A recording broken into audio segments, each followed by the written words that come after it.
Hello students, welcome to CUET Mitra. और आज की इस लीगल स्टडी क्लास में हम जो पिछली क्लास में पढ़ रहे थे ह्यूमन राइट्स, उसी टॉपिक का हम नेक्स्ट पार्ट में जाएंगे, दैट इज़ कॉन्स्टिट्यूशनल फ्रेमवर्क।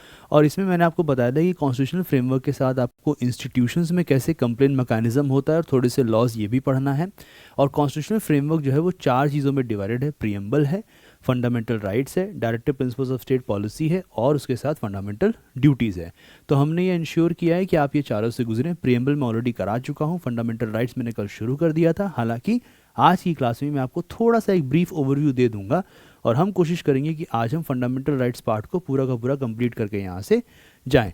चलिए फटाफट हम लोग आगे बढ़ते हैं ताकि हमारी क्लास आगे चले।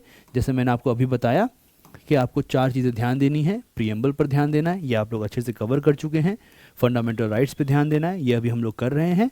Then directive principles of state policy पे ध्यान देना है और फंडामेंटल ड्यूटीज़ पर ध्यान देना है।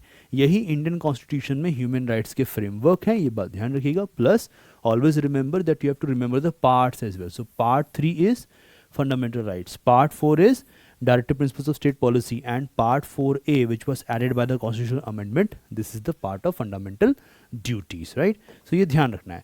Now give me, I have to give you a brief overview which I have already given in the last class. I just want to share something कि ये करवा चुका हूँ मैं, ताकि ये continuity आपकी फिर से बन जाए, इसलिए मैं आपके साथ ये फिर से शेयर कर दे रहा हूँ कि fundamental rights fundamentally है क्या। They are civil and political rights, है ना। जैसे मान लीजिए एक बड़ा सा पेड़ है, हाँ, तो मान लीजिए ये पॉलिटी है, ये उसमें सिटीजन्स हैं। तो सिटीजन्स और पॉलिटी का जो हमारा बेस है, जो रूट्स है ना, these roots are actually fundamental rights. ऐसे आपको कभी भी समझने की कोशिश करनी चाहिए। And then in this right to equality क्या है, आर्टिकल 14 to 18 है। Right to freedom is article 19 to 22। Right against exploitation is article 23 and 24।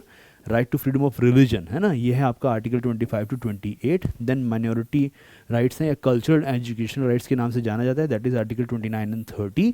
And finally right to constitutional remedies which is article number 32 fundamentally.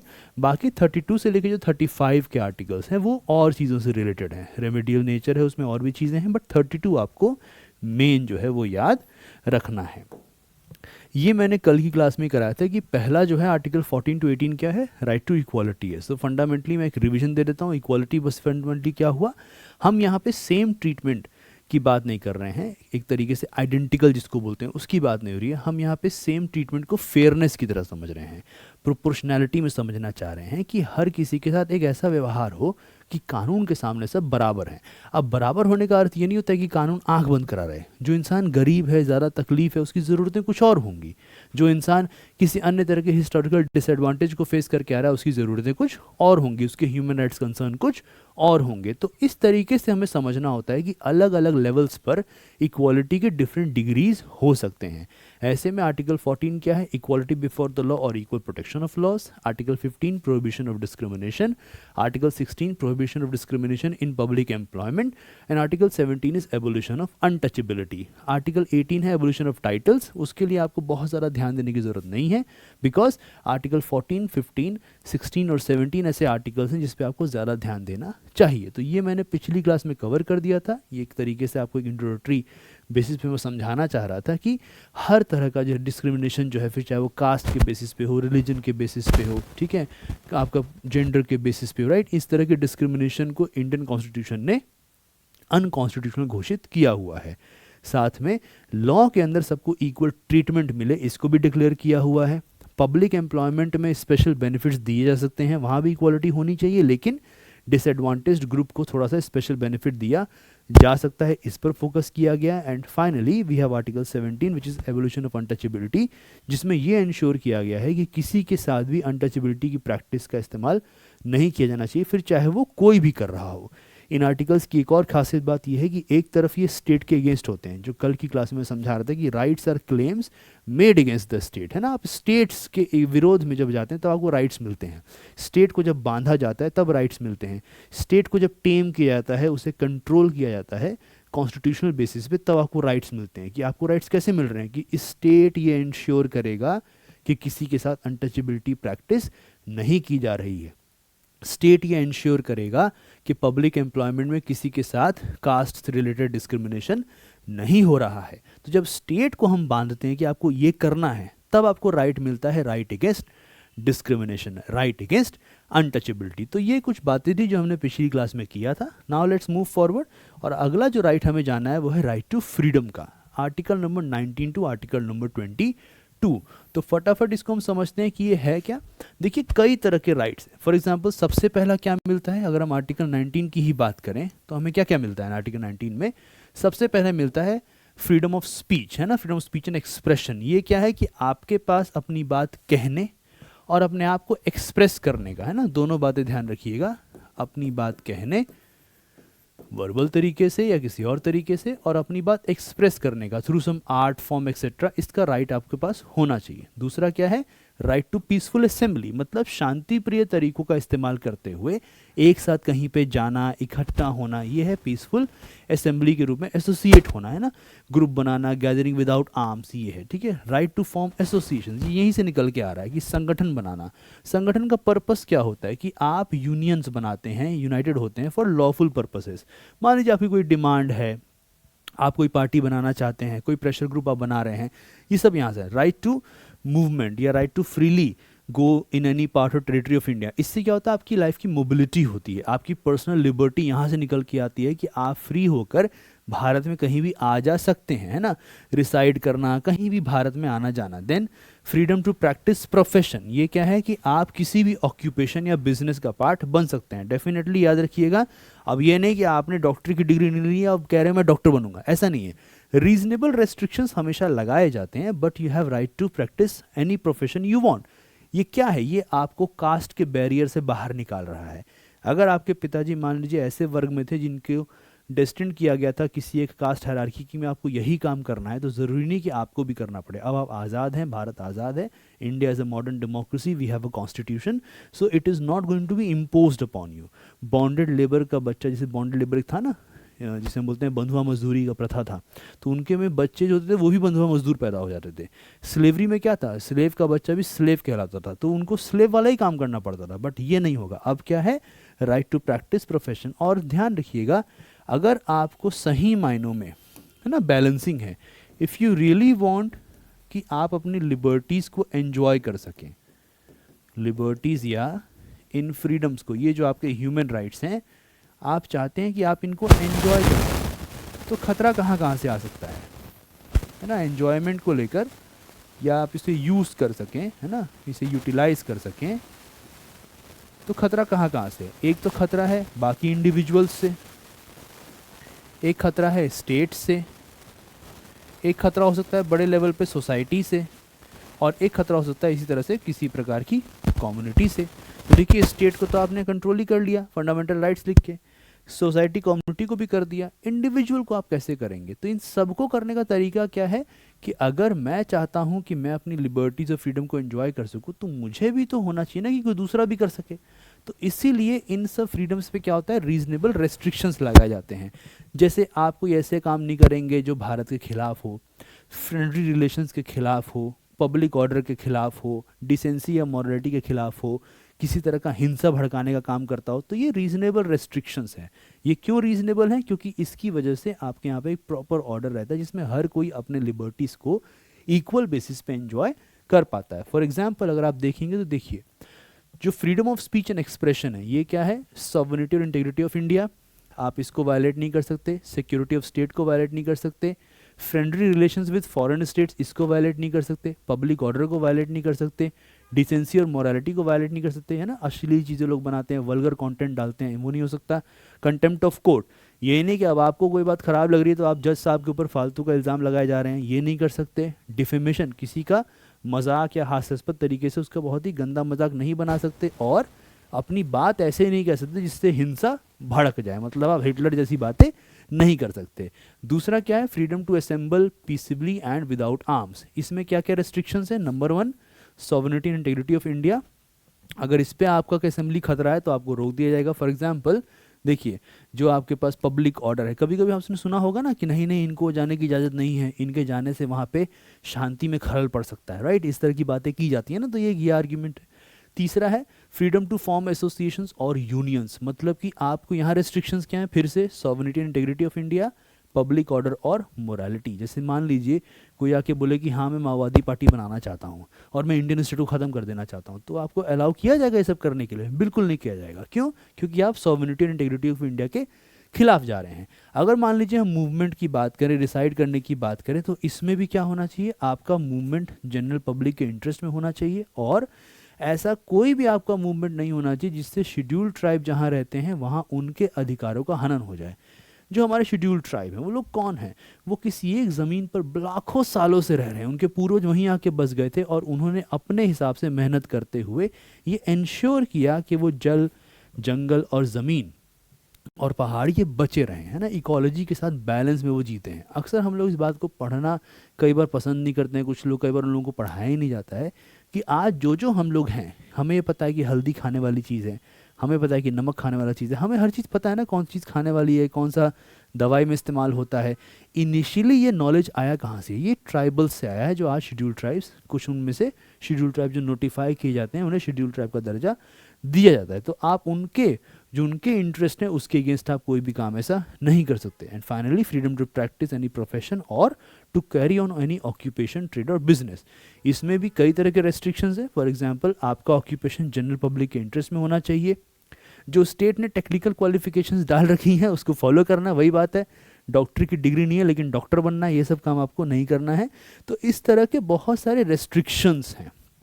तो आपको ध्यान देना है कि जो फ्रीडम के आर्टिकल्स हैं, आर्टिकल 19 जो है, उसमें इन रेस्ट्रिक्शंस की भी बात की गई है। ये रेस्ट्रिक्शंस क्या हैं? रीजनेबल है ना, ये एक तरीके से उचित रेस्ट्रिक्शंस कहलाते हैं। जो अगला बात आपको ध्यान रखना है वो है आर्टिकल नंबर 20। अब देखिए, इसमें किसके बारे में ह्यूमन राइट्स की बात हो रही है? देखिए, ह्यूमन राइट्स क्या है? ह्यूमन राइट्स हर ह्यूमन के होते हैं ना, ऐसा तो नहीं कि जो सिटीजन है उसी के होंगे, जो पर्सन बाहर घूम रहा है उसी के होंगे। ह्यूमन राइट्स तो हर पर्सन के होते हैं। अब इसमें अगर मान लीजिए कोई एक्यूज्ड है, अभी वो ट्रायल में भी नहीं गया है, अभी होगा ट्रायल, अभी वो जेल में नहीं गया, वो एक्यूज्ड है, किसी एक मामले में वो नामजद है, तो क्या उसके ह्यूमन राइट्स नहीं होंगे? तो उसको हमारे देश के कॉन्स्टिट्यूशन में, इंडिया में, आर्टिकल 20 में डाला गया। पहला क्या है? Protection against x post facto law, मतलब कि रेट्रोएक्टिव क्रिमिनल लॉ से रिलेटेड आपके ऊपर कोई भी कार्रवाई नहीं होगी। जैसे मान लीजिए कोई एक चीज़ कभी क्राइम थी, फिर एक अमेंडमेंट आता है और उसको क्राइम नहीं रहने दिया जाता, फिर कुछ साल बाद वापस से उसे क्राइम बना दिया जाता है। तो उस दौरान जब वो क्राइम नहीं था, तब अगर मान लीजिए आपने वो काम किया है और बाद में मान लीजिए 2029 में, 2030 में वो फिर से क्राइम बन जाता है, लेकिन 24 से 30 में वो क्राइम नहीं था, तो अब ये नहीं होगी आपको इन सालों के लिए फिर से आपके ऊपर किसी प्रकार की कार्रवाई करके आपको जेल में डाल दिया जाए। No, ex post facto law का बैकवर्ड इफेक्ट से कोई एप्लीकेशन नहीं होता। एक मेन बात ये ध्यान रखनी है, जैसे कि जो कंसेंशुअल होमोसेक्सुअल कंडक्ट था उसके ऊपर यही बहस आई थी। यहाँ से आपका एक सवाल बनता है, आ भी सकता है। नो इंक्रीज्ड पेनल्टी, मतलब कि आपने अगर कोई क्राइम किया है और सिद्ध हो गया कि आपने क्राइम किया है, तो आपको उतनी ही हार्शर पेनल्टी मिलेगी जितना कि लॉ में लिखा है। ये नहीं कि नहीं जज साहब का मूड हुआ कि इसकी शक्ल अच्छी नहीं लग रही है, इसको ज़्यादा पनिशमेंट दूंगा, या ये आदमी मुझे अच्छा नहीं लगा मैं इसको ज़्यादा पनिशमेंट दूंगा। नहीं, जितना लॉ में है उतना ही पनिशमेंट आपको मिलता है। ये दूसरी बात है। तीसरा क्या है? Prohibition of double jeopardy. इसका मतलब क्या हुआ कि एक क्राइम के लिए आपको 2 बार सज़ा नहीं मिलेगी। जैसे मान लीजिए आपने चोरी की, आपने को सज़ा मिली, आप जेल में गए, आप सज़ा काट के आए, और फिर जज साहब ने कहा कि नहीं मुझे लग रहा है कि ये फिर से करेगा, तो एक काम करते हैं इसको उसी क्राइम के लिए फिर से सज़ा दे सकते हैं। ऐसा नहीं होना चाहिए। दूसरा, राइट अगेंस्ट सेल्फ इंक्रिमिनेशन, मतलब क्या है? आपको अपने खिलाफ गवाह नहीं बनाया जाएगा। कोर्ट में जाके पूछा जाए हाँ गवाह कहाँ है, सर यही है, यही बोलेगा कि इसने जो है क्राइम किया है। नहीं, आप इंफॉर्मेशन शेयर कर सकते हैं, आप अपना पक्ष रख सकते हैं, आप बता सकते हैं कि हाँ हो सकता है कि इस तरह की दिक्कतें आपको लग रही हैं लेकिन मैं ये काम कर रहा था, बट आपको अपने खिलाफ गवाह नहीं बनाया जाता है। देन फेयर लीगल प्रोसेस, जब भी ट्रायल हो रहा है तो इन सारे प्रोसीजर्स को फॉलो किया जाएगा, आपके लाइफ का, आपकी इक्वालिटी का, आपकी लिबर्टी की राइट्स को रिस्पेक्ट करते हुए, आपके ह्यूमन राइट्स को रिस्पेक्ट करते हुए प्रॉपर प्रोसीजर के अनुसार ट्रायल चलता है। ठीक है, और ये जो हमारा आर्टिकल है ना, ये दरअसल बहुत, जितने भी लिबरल डेमोक्रेटिक सेटअप हैं इंटरनेशनल स्तर पर जो लॉ है वहाँ पे ये आपको इस तरह का ह्यूमन राइट ज़रूर मिलता है। So article 20 is a very good example of the way accused के ह्यूमन राइट्स क्या होते हैं। इसको रिस्पेक्ट करने का अगर जानना है तो आप आर्टिकल 20 को ऐसे पढ़ सकते हैं। जो अगला चीज़ आपको जानना है वो है right to life and personal liberty. यूँ समझ लीजिए ये इंडियन कॉन्स्टिट्यूशन के अंदर ना फंडामेंटल राइट्स में गोल्डन ट्रायंगल है एक, ठीक है, एक स्वर्ण त्रिभुज है। उसमें से एक जो ट्राइंगल का एक्सिस है that is your article number 21। अब ये क्या है, लाइफ का जहाँ पे जो मीनिंग है वो बड़ा एडवांस्ड मीनिंग है। यहाँ लाइफ का मीनिंग ये नहीं है कि बस सांस लो, खाना खाओ, सो, जगो। It's not the animal existence, है ना, एनिमल एग्जिस्टेंस तो कोई भी कर लेगा। लाइफ का मीनिंग होता है right to live with dignity. मैंने आपको बताया था ना पिछली क्लास के एग्जाम्पल देखे कि ये पेन को दूसरे पेन के लिए सब्सटीट्यूट किया जा सकता है, इस ग्लास ऑफ वाटर को दूसरे ग्लास ऑफ वाटर से सब्सटीट्यूट किया जा सकता है। लेकिन अगर आप कहें कि किसी एक इंसान को दूसरे इंसान के बदले सब्सटीट्यूट कर दिया जाए तो वो नहीं हो सकता। क्यों? Because each and every individual has a value, that value is beyond exchange. और वो वैल्यू क्या है? उसके अंदर की मौजूद डिग्निटी, है ना, गरिमा जिसको हम बोलते हैं हिंदी में। तो राइट टू लाइफ का मतलब हुआ लिविंग विद डिग्निटी, है ना। और ये ऐसा लिबर्टी है जिसको लॉ ने प्रोटेक्ट कर रखा है। देखिए लॉ में कैसे लिखा गया है, no person shall be deprived of his life और personal liberty except according to the procedure established by law. मतलब कि किसी को भी उसके जीवन या प्राण और दैहिक स्वतंत्रता से विधि द्वारा स्थापित प्रक्रिया के बिना या उसके किसी अन्य रूप किसी और तरीके से वंचित नहीं किया जाएगा। यानी जो कुछ भी होना है that must be as per the procedure established by law. अब हमेशा याद रखिएगा यहाँ पे ये ताकत स्टेट को नहीं दी जा रही है कि प्रोसीजर फॉलो करो और किसी को राइट टू लाइफ से उसको वायलेट करा दो। नो, स्टेट को ये बोला जा रहा है कि आप आर्बिट्ररी बिहेवियर, मनमाना व्यवहार नहीं कर सकते हैं। जैसे कि अगर पर्सनल लिबर्टी हम समझना चाहें तो ये क्या है, इसका मतलब क्या हुआ? It means those rights which allow individuals to exercise their will freely. जैसे मान लीजिए आप किस तरह से जीना चाहते हैं, कैसा आचरण रखना चाहते हैं, कहाँ जाना चाहते हैं, क्या पढ़ना चाहते हैं, क्या काम करना चाहते हैं, ये सब अपने विल के अनुसार आप जी सकें। आप में इसमें कई तरह के विल्स हैं। जब आप लीगल स्टडी लॉ में चले जाएंगे, पढ़ने लग जाएंगे तो वो अलग बात है, लेकिन अभी केवल आप इतना जान लीजिए। और इसका इंटरप्रिटेशन बड़ा ही ब्रॉड हुआ है। अभी मैं आपको एक चार्ट भी दिखाऊंगा जहाँ इंटरप्रिटेशन पे और बातें होंगी। इंटरप्रिटेशन इस तरीके से बड़ा किया गया है कि इसके अंदर आज के टाइम पे प्रिवेसी यानी वो ऑटोनॉमी कि आप अपनी प्राइवेट इंफॉर्मेशन शेयर करना चाहते हैं कि नहीं करना चाहते हैं, ये राइट आपको मिला हुआ है। फ्रीडम फ्रॉम एक्सप्लॉयटेशन कि आपके साथ कोई भी शोषणकारी व्यवहार ना हो, ज़बरदस्ती ऐसा काम ना कराया जाए जो एकदम इनह्यूमन हो, ये सारी चीज़ें इसके दायरे में आती हैं। इसके अंदर ये भी कहा गया है कि बेसिक नीड्स फुलफिल होने चाहिए, है ना। बेसिक नीड्स क्या है? Food, shelter, clothing covered under the right to life. Pollution free environment, आजकल आप देखिए ना दिल्ली में क्या हाल है, तो पॉल्यूशन फ्री एनवायरनमेंट भी आपका राइट टू लाइफ का हिस्सा है। और अगर डिप्रिवेशन करना है इस राइट का, मतलब किसी की पर्सनल लिबर्टी को सस्पेंड करना है, तो वो भी प्रोसीजर इस्टेब्लिश्ड बाय लॉ होगा। और ये प्रोसीजर क्या होना चाहिए? ये प्रोसीजर फेयर होना चाहिए, निष्पक्ष होना चाहिए, ये प्रोसीजर रीजनेबल होना चाहिए, मतलब कानून की नज़र में उचित होना चाहिए। ये बात यहाँ पे की गई है। इसी के दायरे में लीगल एड और स्पीडी ट्रायल भी आता है। मतलब क्या हुआ कि इससे कोर्ट ने ये इंश्योर किया है कि कई सालों तक लोग जो हैं बिना ट्रायल के जेल में सड़ते रहते हैं तो नहीं। और अगर जेल में सड़ने के दौरान ट्रायल हो रहा है, मान लीजिए वो जेल में कस्टडी में है और ट्रायल हो रहा है, तो ट्रायल में बहुत ज़्यादा टाइम नहीं लगना चाहिए, बल्कि ये बात की जाती है कि ट्रायल प्रॉपर हो, स्पीडी हो, जस्टिस मिले। देखिए किसी के जीवन को लटका के रखना भी जस्टिस नहीं हुआ, तो ये बात यहाँ पे फोकस की जाती है। और सबसे कमाल का जो केस है वो है Olga Tellis versus Bombay municipal corporation of India. जो रेडी पटरे वाले थे उनके अधिकारों की बात थी, जिन्हें लेटर प्राप्त हुआ था। उनका राइट टू लाइवलीहुड है कि वो अपने सामान को बेच सकें, उनका डिस्प्लेसमेंट नहीं होना चाहिए। और अगर आप किसी का डिस्प्लेसमेंट कर रहे हैं तो वहाँ पर सूटेबल रिहैबिलिटेशन कराना भी सरकार की जिम्मेदारी है, ये इनका ह्यूमन राइट है। तो ये right to life and personal liberty है। थोड़ा इसका एक मैंने एस्पेक्ट बनाया था, मैं चाहता हूँ आप उसको देखें। देखिए, human dignity, basic necessities of life, engaging activities and expression, मतलब कि आप वो काम कर सकें जिससे आपका अस्तित्व ज़्यादा बेहतर होता हो, आप जीने की इच्छा आपकी बढ़े, आप ज़्यादा बेहतर जीवन जी सकें।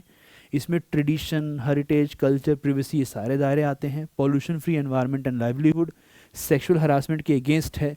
सॉलिटरी कन्फाइनमेंट यानी अकेले किसी को बंद कर देना। Delayed execution in capital punishment, death penalty मिल गई है लेकिन सालों से लटका हुआ है, वो आदमी जिसको डेथ पेनल्टी मिली है वो बहुत ज़्यादा मेंटल टॉर्चर और पेन से गुजरता है, तो वहाँ पर भी डिले नहीं होना चाहिए।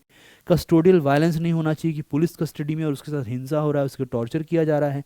अगर आपने जय भीम मूवी देखी है तो आप इस बात को बहुत अच्छे से समझ जाएंगे। बॉन्डेड लेबर नहीं होना चाहिए, ये तो आर्टिकल 23 24 के अगेंस्ट भी है।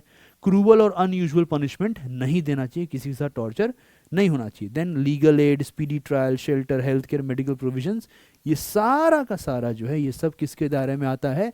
Right to life and personal liberty, a very important article of the Indian Constitution and perhaps one of the foundational human rights, whether it is the international law or any constitution of a democratic country in the world। ठीक है, तो ये बात ध्यान रखना है। अगला जो आर्टिकल है that is article number 21A, जो कॉन्स्टिट्यूशनल फ्रेमवर्क के दायरे में आता है। इसे एक अमेंडमेंट से इंडियन कॉन्स्टिट्यूशन का भाग बनाया गया था। इसका नाम है राइट टू एजुकेशन। और अक्सर मैंने कहा है कि पोस्टर्स पहला, दूसरा कोट, दोनों पे सवाल आते हैं। तो देखिए एजुकेशन के बारे में नेल्सन मंडेला ने क्या कहा है, और इस पे सवाल आपका आ सकता है। Education is the most powerful weapon which you can use to change the world. अगर एग्जाम में सवाल आता है कि ये बात किसने कही है कि education is the most powerful weapon which you can use to change the world, तो आंसर क्या है? Nelson Mandela. और फिर नीचे देखिएगा ये जो अभियान चल रहा है ना राइट टू एजुकेशन का, वो आपने शायद ऐड भी सुना होगा, पढ़ेगा इंडिया तभी तो बढ़ेगा इंडिया, है ना, शिक्षा का अधिकार सबको मिलना चाहिए। तो ये उस अभियान का एक पोस्टर है, right to education, education for all. ये एकदम आइकॉनिक पेंसिल है, मैं ब्रांड का नाम नहीं लूँगा बट आप सब समझ पा रहे होंगे कि ये किस तरह के ब्रांड की तरफ जा रहा है। अक्सर बच्चे इस रंग की पेंसिल का इस्तेमाल करते थे, आज भी, आज तो शायद अब तो शायद नए नए ब्रांड्स आ गए, पर मैं जब स्कूल में था तो इसी रंग की पेंसिल हुआ करती थी। तो ये आर्टिकल क्या है? देखिए इस आर्टिकल में लिखा गया है कि स्टेट क्या करेगा। स्टेट फ्री और कंपल्सरी एजुकेशन, ठीक है, दोनों बातें ध्यान रखिएगा। पहला है फ्री एंड कंपल्सरी एजुकेशन हर बच्चे को देगा जिसकी उम्र 6 से 14 साल के बीच की है। मतलब अगर 6 to 14 ईयर ओल्ड कोई चिल्ड्रन है तो उसको फ्री और कंपल्सरी एजुकेशन स्टेट देगा। क्वालिटेटिव होना चाहिए, इंफ्रास्ट्रक्चर मिलना चाहिए, ये सब है। और ये डिटर्मिनेशन स्टेट करेगा कि किस तरह का मतलब एजुकेशन हम दे रहे हैं ना, तो ये बात ध्यान रखनी है। इनिशियली क्या था, 2002 से पहले ये क्लॉज जो था ये directive principles of state policy का पार्ट था। मतलब आर्टिकल 21 का एक्सपेंशन करते हुए सुप्रीम कोर्ट ने क्या किया है, बहुत सारे डायरेक्टिव प्रिंसिपल्स को फंडामेंटल राइट्स का पार्ट बना के ह्यूमन राइट्स को स्ट्रॉन्ग करने का काम किया है। लीगल प्रेसिडेंट क्या हुआ, तो देखिए 1992-93 में ना एक केस था। उसी केस में सुप्रीम कोर्ट ने क्या कहा कि देखो राइट टू एजुकेशन तो सबका बेसिक फंडामेंटल राइट है, अगर आप इसी राइट को फुलफिल नहीं कर पा रहे तो स्टेट तो एजुकेशन ही नहीं दे रहा है। One of the most foundational necessity to live a good life, to live a dignified life. तो इसीलिए स्टेट के ऊपर ये जिम्मेदारी देके बाकायदा राइट टू एजुकेशन को फंडामेंटल राइट्स का पार्ट बनाया गया। ये अलग बात है कि डिमांड्स ज़्यादा हैं, लेकिन साथ ही साथ जो रिसोर्सेज हैं उसका कंस्ट्रेन है, तो ये एक चैलेंज की तरह हमेशा रहता है। तो ये ह्यूमन राइट्स फुलफिल होने में हमेशा एक चैलेंज हमारे सामने फिनेंशियल रहता है। अगला जो आपको ध्यान रखना है human rights, that is about the detention area, है ना, अरेस्ट और डिटेंशन। ये है आपका आर्टिकल 22। इसमें क्या ध्यान रखना, देखो अरेस्ट और डिटेंशन के बीच में एक फंडामेंटल डिफरेंस क्या है, अगर मान लीजिए पूछ लिया तो समझ जाइएगा। अरेस्ट का मतलब हो गया total denial of your liberties. आप अरेस्ट हुए and then you just go to no particular custodial area, फिर हो सकता है आपको जेल में डाल दिया जाए आफ्टर द ट्रायल। अरेस्ट करने का मतलब आपको पूरा गिरफ्तारी आपकी हो गई। Detention fundamentally is the to some extent the partial suspension of your civil liberties. तो हो सकता है कि आपको जेल में न डाला जाए, हो सकता है आपको हथकड़ी ना पहनाई जाए, पर आपको घर में नज़रबंद कर दिया जाए, right. So that is more close to the meaning of detention. तो इसमें क्या है, आपके कई ह्यूमन राइट्स यहाँ भी हैं। सबसे पहला है राइट टू बी इन्फॉर्म्ड। जिसको भी डिटेन किया जा रहा है, फिर चाहे वो अरेस्ट में जाए या डिटेंशन में ही रहे, उसको ये इन्फॉर्म करना है कि आपको क्यों अरेस्ट किया जा रहा है, क्यों डिटेन किया जा रहा है, ठीक है। अभी आप इसको सिनोनिम की तरह भी यूज़ कर सकते हैं, आपके लेवल CUT लेवल के लिए सिनोनिम की तरह भी यूज़ कर सकते हैं। दूसरा क्या, राइट टू लीगल काउंसिल, मतलब अपनी चॉइस के वकील से, काउंसिल से मिलने का, बातचीत करने का मौका दिया जाए कि मुझे इस तरह डिटेन किया, मुझे आप क्या सलाह देंगे। तीसरा क्या है, प्रोड्यूशन बिफोर द मजिस्ट्रेट। जब आपने उस पर्सन को डिटेन किया उसके 24 घंटे के भीतर, जिसमें डिस्टेंस ट्रैवल करना वो नहीं आता है, 24 घंटे के भीतर आपको वहाँ पे मजिस्ट्रेट के सामने इसको पेश कर देना है, ठीक है। ये तीसरी बड़ी बात है। चौथा क्या है कि 24 घंटे से ज़्यादा कस्टडी होनी नहीं चाहिए, ये भी ध्यान रखिएगा। एंड देन अगर मान लीजिए कोई दूसरे देश का शत्रु है, एनिमी है, एनिमी एलियन है, तो उसके ऊपर ये ऊपर के जो फ्रीडम्स है ना, ये अप्लाई नहीं होते हैं। एंड देन कुछ ऐसे लोग जिनको प्रिवेंटिव डिटेंशन में, जो बड़े हाई रिस्क वाले लोग होते हैं कि ये लोग कहीं गए तो गड़बड़ी कर देंगे, तो उनको क्या करते हैं, अभी उन्होंने गड़बड़ किया नहीं है, यहाँ पे क्या हो रहा है, गड़बड़ हो गया है फिर कार्रवाई हो रही है, यहाँ पे प्रिवेंटिव है, गड़बड़ ना करें इसलिए ऐसा प्रिवेंटिव मेजर इनको नज़रबंद कर लो, तो उनके ऊपर है अलग तरीके के लॉज जो हैं वो चलते हैं। तो ये बात आपको ध्यान रखना, दिस इज आर्टिकल नंबर 22। सो ये आपका मेजरली क्या था, एक आइडिया था। अब एक बहस चलती है कि क्या प्रिवेंटिव डिटेंशन अच्छी चीज़ है। देखो, प्रिवेंटिव डिटेंशन क्या करता है, किसी भी सरकार को ये ताकत देता है कि वो केवल सस्पिशन के आधार पर क्या करते हैं, किसी को डिटेन कर सकते हैं। इसका एग्जाम्पल बहुत कमाल करा है, Misa, maintenance of internal security act. Lalu Yadav ने अपनी बेटी का नाम मीसा भारती, है ना, वो इमरजेंसी उस टाइम पे एक कानून जो है बड़ा फेमस था कि इस कानून के अंदर जो है डिटेन कर लिया जाता है।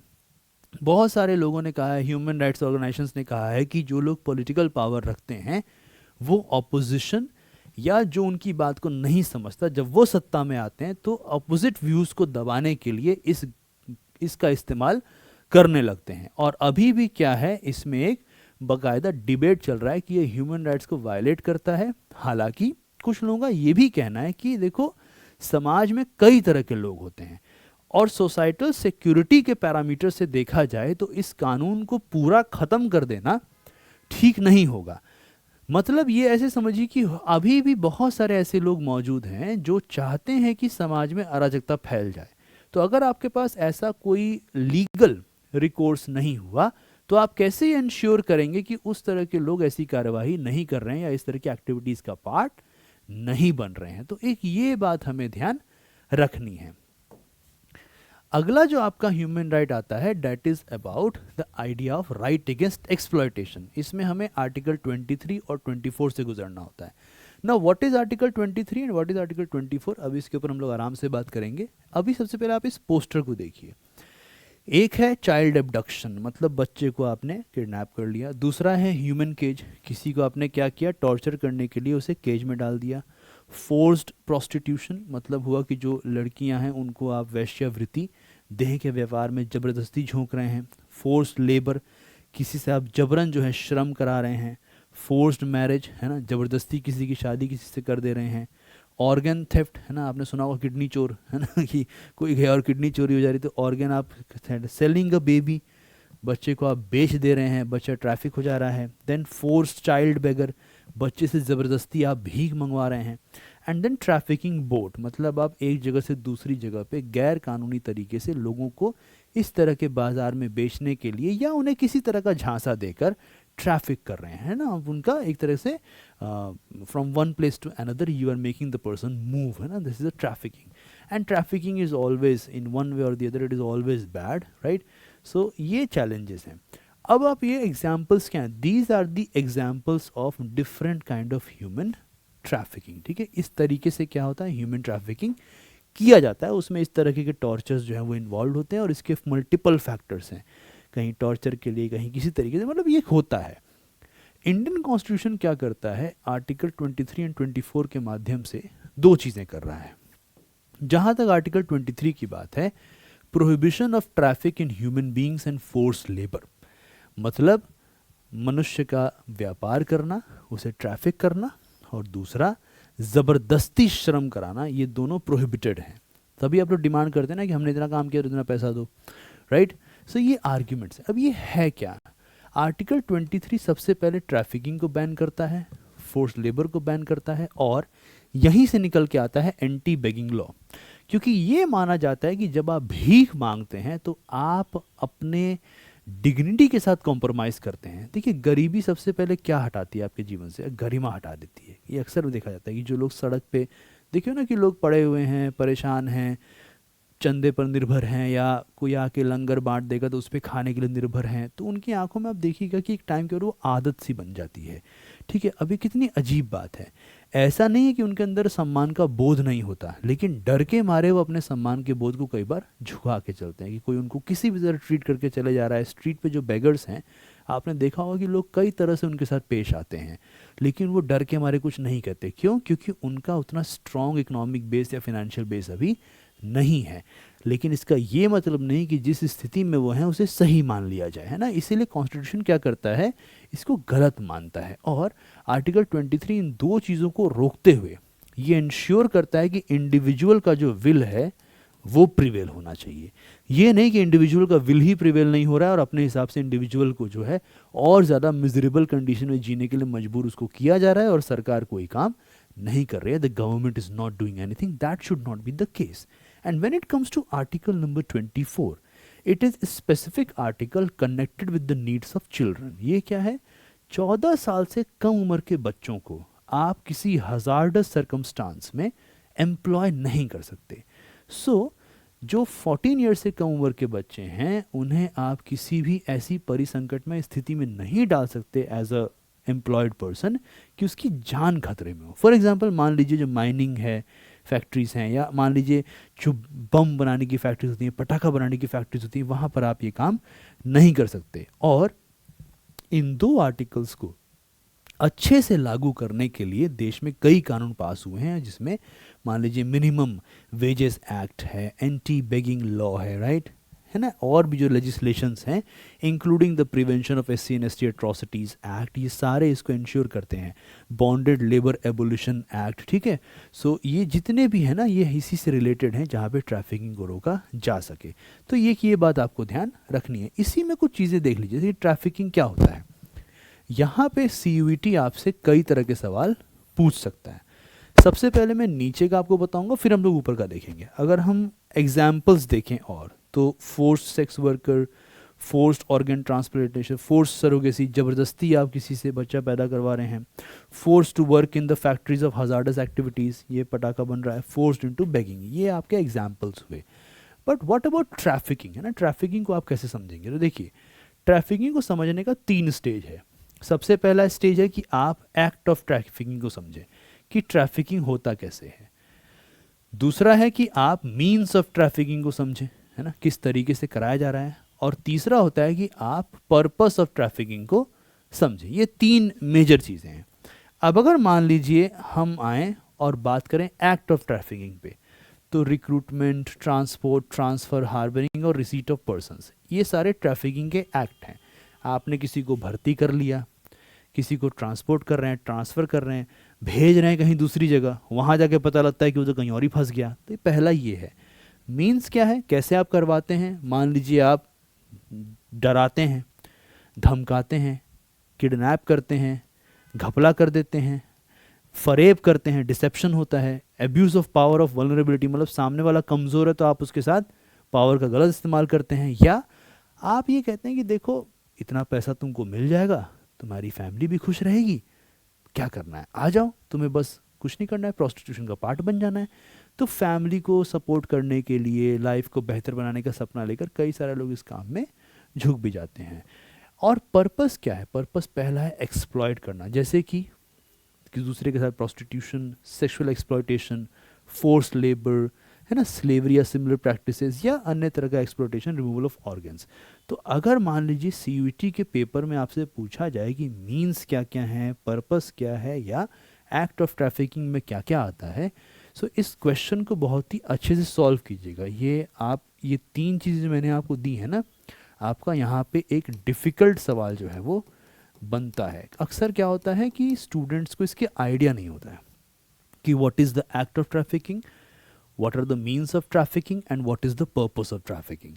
So what you need to understand is कि आपको इसका तीनों के बीच में एक डिफरेंस दिमाग में रखना है कि अगर मान लीजिए वो मैच द फॉलोइंग का सवाल पूछ देते हैं तो आपके पास अच्छा आंसर होना चाहिए। Next is from article number 25 to 28, that is right to freedom of religion, है ना। इसे आप सेकुलर फाउंडेशन से भी समझ सकते हैं। अब right to freedom of religion में भी कई तरह के ह्यूमन राइट्स हैं, है ना, जैसे 25 है, 26 है, 27 है, 28 है, राइट। तो ये 4 हैं। सबसे पहले आर्टिकल 25 कौन सा ह्यूमन राइट दे रहा है, कॉन्शियंस का। कॉन्शियस का मीनिंग क्या हुआ कि आप खुद डिसीजन लें, है ना, आपके अपने जो बिलीव्स हैं आप उसे फॉलो करें, चाहे आप आस्तिक हों या नास्तिक हों या एग्नोस्टिक हों। इट डजेंट मैटर, चाहे आपको ये पॉइंट सही लगता हो या वो पॉइंट सही लगता हो, चाहे आपको ये रिलीजन अच्छा लगता हो या कोई दूसरा रिलीजन अच्छा लगता हो, ये आपके ऊपर है, इट्स योर कॉन्शियंस। आपकी सही गलत की पहचान जो आपकी समझ से आ रही है, that must prevail, this is the first thing. Second is the practising and propagation of religion. आप अपने रिलीजन को प्रैक्टिस कीजिए, ये राइट आपका है। देन रिलीजन क्या है, इंडिया में अगर आप खास तौर पे सोचेंगे ना, तो religion is not just a backward thing. Indian philosophical traditions plus Indian history ऐसी रही है, इंडियन सेटअप ऐसा है, religion is also a way of revolution, है ना, religion is also a way of understanding the society, और religion is also a very ethical mode of living, है ना। जैसे मान लीजिए अगर मैं इंडिया के ही रिलीजियस ट्रेडिशंस को हम देखें, और जो यहाँ रिलीजन पहले से पनपे, जो बाद में आके एक्सपेरिमेंट के साथ पनपे, आप किसी भी ट्रेडिशन को उठाइए तो उसमें आपके कैरेक्टर, है ना, लाइफ को लेके vision, your conduct with others, इसके ऊपर आपको बहुत ज़्यादा प्रिंसिपल्स मिलते हैं। तो आप अपने रिलीजन को प्रोपोगेट भी कर सकते हैं।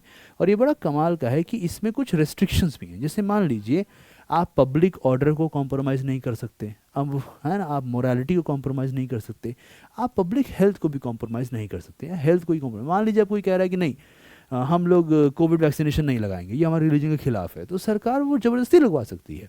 मान लीजिए आपको कोई यात्रा निकालनी है, आप जानते हैं कि बगल में हॉस्पिटल है, एम्बुलेंसेस का आना जाना रहता है, कि आप कहें नहीं हम इसी से यात्रा निकालेंगे, तो हो सकता है कि वहाँ पे सरकार आपको रोक दे कि no you can not become a kind of hurdle when it comes to health और when it comes to public order. ठीक है, तो ये बात आपको ध्यान रखनी है। जैसे सुप्रीम कोर्ट ने क्या कहा, उन्होंने कहा कि religious practices should not disturb public piece. For example आप बड़े बड़े लाउड स्पीकर या इसका इस्तेमाल नहीं कर सकते, आपको नॉइस पॉल्यूशन नॉर्म्स को फॉलो करना होगा। और फॉर दैट मैटर जो रेगुलेशन एंड कंट्रोल रूल्स है 2000 का, वो इसी से रिलेटेड है।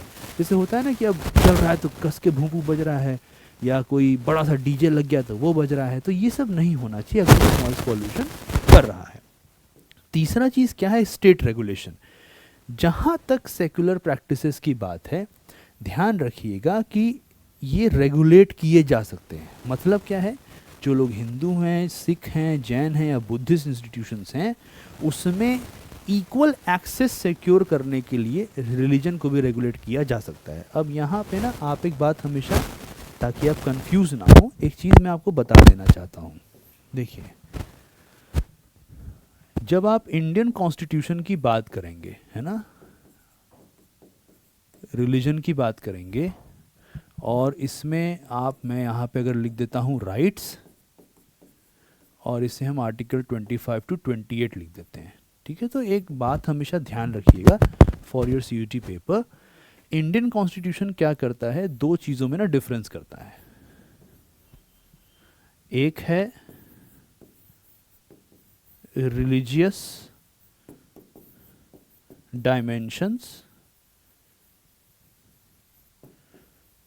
ऑफ अ रिलीजन, ठीक है, एक ये है, और दूसरा है non religious dimensions of a religion. ठीक है, अब देखिए, जो रिलीजियस डायमेंशंस ऑफ रिलीजन है, इसमें कोई दिक्कत नहीं है, ये आपका राइट है, आप सारे आर्टिकल आप पे लागू होते हैं। लेकिन जो नॉन रिलीजियस डायमेंशन है रिलीजन के, वो सेकुलर क्वेश्चंस है। मतलब क्या हुआ, मान लीजिए टेम्पल है, तो इस टेम्पल में महिलाएं जाएंगी कि नहीं जाएंगी, it is not a religious dimension question, it's a non religious dimension question. इस टेम्पल में कास्ट बेस्ड का डिस्क्रिमिनेशन अगर हो रहा है, तो वो क्या है, नॉन रिलीजियस डायमेंशन है रिलीजन का।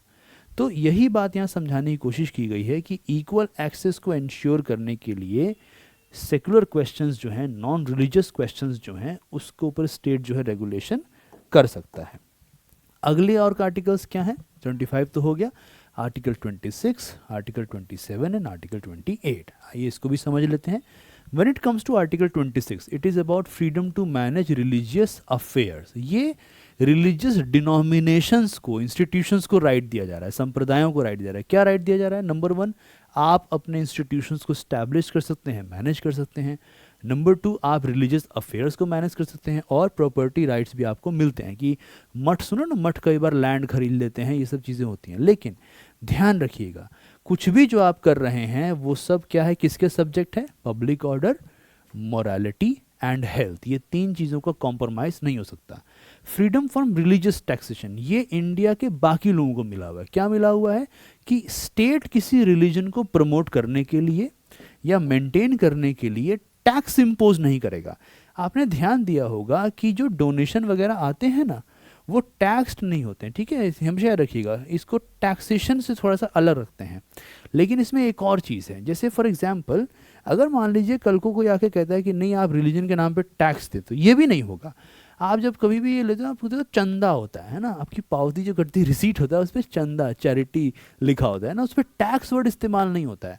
हाँ, कहीं कहीं ऐसे जो इंस्टीट्यूशन है जो स्टेट ही मैनेज कर रहा है, तो वहाँ पे जो कुछ भी सम प्रॉपर्टी बन के आ रहा है उसके ऊपर प्रॉपर वैल्यूएशन जो है स्टेट कर सकता है। And third is the freedom of religious instructions in the education institutions, article number 28। इसका मीनिंग क्या है कि जितने भी गवर्नमेंट फंडेड इंस्टीट्यूशंस हैं वहाँ पे रिलीजियस इंस्ट्रक्शन नहीं दिया जाएगा। जैसे सैनिक स्कूल है, आर्मी स्कूल है, जो गवर्नमेंट फंडेड है, वहाँ रिलीजियस इंस्ट्रक्शन नहीं मिलता है। हाउ एवर, एक चीज़ जो है कि जो ऐसे इंस्टीट्यूशंस हैं जिन्हें स्टेट द्वारा एडमिनिस्टर किया जा सकता है, थोड़ा सपोर्ट मिल रहा हो, तो वो ट्रस्ट जो बना ही है रिलीजियस काम के लिए, वहाँ पे आप ये इस तरह के इंस्ट्रक्शंस दे सकते हैं। और जो स्टेट द्वारा रिकॉग्नाइज इंस्टीट्यूशंस हैं वो भी किसी को कंपेल नहीं कर सकते कि आप रिलीजियस वर्कशॉप में बैठिए, रिलीजियस एक्टिविटी का पार्ट बनिए या रिलीजियस इंस्ट्रक्शन को फॉलो कीजिए। अगर ऐसा होना है तो कंसेंट ज़रूरी है, अगर माइनर है तो गार्जियन का कंसेंट ज़रूरी है। तो ये बातें आपको दिमाग में ध्यान रखनी है। The next is article 29 and 30। ये कौन से ह्यूमन राइट्स हैं, आप इसे शॉर्ट फॉर्म में माइनॉरिटीज़ के ह्यूमन राइट्स के आइडिया से भी समझ सकते हैं। What is the meaning here? Article 29 क्या है? It's about the protection of the interest of minorities. मतलब क्या है, जो माइनॉरिटीज़ हैं they can preserve there unique identity. कैसे किसी की आइडेंटिटी यूनिक होती होगी?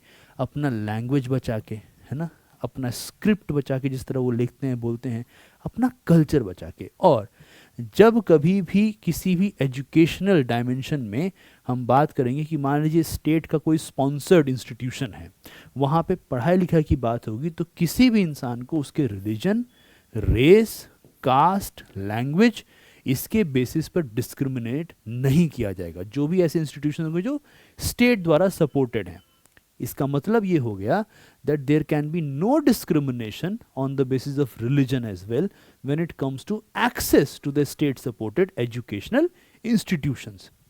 जो आर्टिकल नंबर 30 है, that specifically deals with certain other rights of the minorities। और यहाँ पे minorities को ऐसे डिफाइन किया गया है, एक है minorities based on religion और दूसरा है minorities based on लैंग्वेज, है ना। इसमें आप यूँ समझ लीजिए लिंग्विस्टिक एंड कल्चरल माइनॉरिटीज से भी इसको समझा जाता है, ठीक है। तो आप चाहे इसको कल्चरल वे में समझना चाहें, है ना, या आप उसको एक रिलीजियस आइडिया से समझना चाहें, इनका क्या राइट है कि वो अपना इंस्टीट्यूट जो है अपनी चॉइस का स्टैब्लिश कर सकते हैं। और हाँ, स्टेट क्या इंश्योर करेगा कि जब स्टेट किसी को एड दे रहा है, मदद दे रहा है, तो वो इन रिलीजियस इंस्टीट्यूशंस के बीच में, माइनॉरिटी इंस्टीट्यूशंस के बीच में भेदभाव नहीं करेगा। That is article number 30। सो ये 29 एंड 30 क्या करते हैं, माइनॉरिटीज़ के राइट्स को इंश्योर कराते हैं, कल्चरल माइनॉरिटीज़, लिंग्विस्टिक माइनॉरिटीज़ के राइट्स को इंश्योर करते हैं। जो आर्टिकल 32 है, अब 31 में नहीं जाना because that is connected with the DPSP and the property debate, that's not the main concern here. Article 32 is the right to constitutional remedies. ये क्या है? अगर आपके फंडामेंटल राइट्स का वायलेशन हो रहा है, if you know that your rights are being violated, ठीक है, अगर आपको लगता है कि वायलेशन हुआ है, तो नीचे से ऊपर जाने की ज़रूरत नहीं है। You can have a direct petition in the Supreme Court of India. इसे heart and soul of the Indian constitution भी कहा जाता है, ठीक है, कि अगर ये राइट ना हो, if there is no right to constitutional remedies, तो कोई भी फंडामेंटल राइट लागू करने की गारंटी नहीं होगी। अगर ये राइट नहीं होगा तो आप भूल जाइए कि आपके फंडामेंटल राइट्स एग्जिस्ट कर भी रहे हैं। इसमें क्या है कि इंडिविजुअल्स क्या करेंगे, सीधा सुप्रीम कोर्ट को अप्रोच कर सकते हैं जब कभी भी उनके फंडामेंटल राइट्स वायलेट होते हैं, और लोअर कोर्ट्स को बाईपास करके आप सीधे पहुंच सकते हैं, राइट। तो एक ये बात ध्यान रखनी है। अब ये यूनिक फीचर क्या है, ये अकेला ऐसा आर्टिकल है कॉन्स्टिट्यूशन में जो सिर्फ और सिर्फ फंडामेंटल राइट्स के एनफोर्समेंट से सरोकार रखता है। In other words, it provides a swift remedy for the protection of the fundamental rights in the Indian constitution और granted by the Indian constitution to the honourable citizens and the people of India और people who are India as a person. इसमें एक और चीज़ है, ये तो हो गया फंडामेंटल राइट्स को लेके Supreme Court. Then there is one more article which is article 226।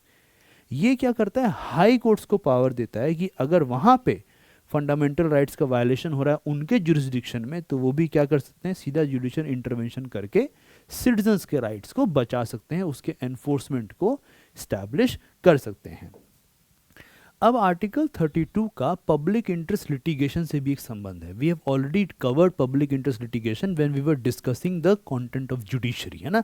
मैंने उस पर 3 क्लासेस आपकी ली हैं, आप चाहे तो वहाँ जाके यूट्यूब पे भी आपको ये क्लासेस मिल जाएंगी, बाकी आप जहाँ कहीं भी ऐप पे देख रहे हैं तो वहाँ भी आपको मिल जाएगा। तो पब्लिक इंटरेस्ट लिटिगेशन क्या था फंडामेंटली, it's like a access process. क्या होता है, लेटर लिख के या किसी अन्य तरीके से आप सीधा सुप्रीम कोर्ट या हाई कोर्ट के जजेस को बता सकते हैं कि फंडामेंटल राइट्स का वायलेशन हो रहा है। लोकस स्टैंडाई को डिल्यूट किया गया है ना, डाइल्यूट किया गया, यही मैंने आपको बताया था।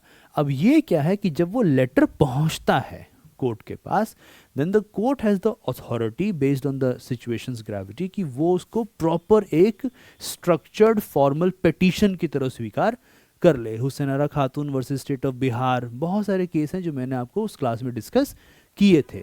अब ये एम क्या है, ऐसे तमाम ग्रुप्स जो वल्नरेबल हैं, मतलब क्या है, जिनके पास उतने संसाधन नहीं हैं, उन ग्रुप्स के पास कैसे ये राइट पहुंचे कि उनके वायलेशन हो रहा है तो कोर्ट उन्हें बचा सके। इसके लिए पीआईएल को लेके आया गया था। और यहीं पे आपका सवाल बनता है कि पीआईएल का टारगेट ग्रुप फिर है क्या, वल्नरेबल ग्रुप के दायरे में कौन कौन आता है। जैसे मान लीजिए people who are in custody, कई सालों से बेचारे जेल में हैं, ट्रायल ही नहीं हो रहा है, कस्टडी में जो है। विक्टिम्स ऑफ पुलिस वायलेंस, ऐसे तमाम लोग जिनके साथ पुलिस जाति कर रही है। बॉन्डेड लेबरर्स, जिनको कई सालों से बंधुआ मजदूर या बंधन की स्थिति में बॉन्डेड सिचुएशन में रखा गया है। माइग्रेंट या कॉन्ट्रैक्टेड लेबरर्स, जो किसी तरह से अपने घर नहीं पहुंच पा रहे, जिनको प्रॉपर वेज नहीं मिल रहा। चाइल्ड वर्कर्स, बच्चे जिन्हें काम जबरदस्ती करवाया जाता है। रिक्शा पुलर्स, जो अनऑर्गेनाइज्ड हैं लेकिन बहुत ज़्यादा काम एक दिन में करते हैं, जिनकी बॉडी हमेशा पेन होती है। हॉकर्स हो गए, पेंशनर्स हो गए, पेमेंट या स्लम ड्वेलर्स हो गए। ऐसे तमाम लोग जो डिसएडवांटेज हैं, वल्नरेबल हैं, इनको क्या है, इन्हीं को ग्रुप करते हुए, इन्हीं टारगेट ग्रुप्स के लिए पीआईएल के थ्रू लोकस स्टैंडाई को डाइल्यूट करके आर्टिकल 32 को इनके तक पहुंचाया गया है। So remember from where we started from article 14। I gave you a brief overview. उसमें मैंने क्या कहा था कि कानून का मतलब ये नहीं है कि हम आंखें बंद कर ले, right. Equal treatment under the law. तो जहां कहीं जरूरत पड़ती है कि कुछ के लिए एक्स्ट्रा करने की जरूरत है, तभी इक्वालिटी आएगी। या पिछली क्लास में जो मैंने आपको एक रेस का एग्जाम्पल दिया था in the context of affirmative action and reservation, उसी को यहां भी लागू कीजिए कि कुछ लोगों के लिए कानून ऐसे रहेगा तो फायदा नहीं है। उनके लिए कानून को कैसा बनना होगा, the law has to be like this, ताकि उन्हें मदद, जो एक्स्ट्रा दौड़ है वो उनकी खत्म हो जाए। तो इसीलिए दिखता है कि इक्वल ट्रीटमेंट, प्रोपोर्शनैलिटी में फेयरनेस के लिए प्रॉपर प्रोसीजर सबके लिए समान हो, इक्वालिटी बिफोर द लॉ और equal protection of laws ensure हो, इसके लिए क्या किया गया, एक एक्सपेंशन किया गया आर्टिकल 32 का थ्रू पीआईएल, जहाँ पे इस्तेमाल होता है। एंड देन इसने क्या किया है कि कोर्ट के जुडिशियल अकाउंटेबिलिटी को बढ़ा दिया। न्यूज़पेपर रिपोर्ट्स आई राइट्स वायलेशंस की, या कोई जुडिशियल रिस्पॉन्सिवनेस है किसी और मैटर को लेकर, तो उसे एनहांस कर दिया है, बेहतर कर दिया है। तो एक ये भी एस्पेक्ट है जो फ्रेमवर्क में आता है। Now this was the major parts of the constitutional framework of human rights in the Indian constitution. इसमें हमने प्रीएम्बल कवर कर लिया और पूरा का पूरा फंडामेंटल राइट्स कवर कर लिया। In the next class I will discuss the DPSP and fundamental duties, and after that we will look into the complaint mechanisms of many quasi judicial bodies, क्योंकि वो भी आपका human rights का ही part है। So I will see you all in the next class.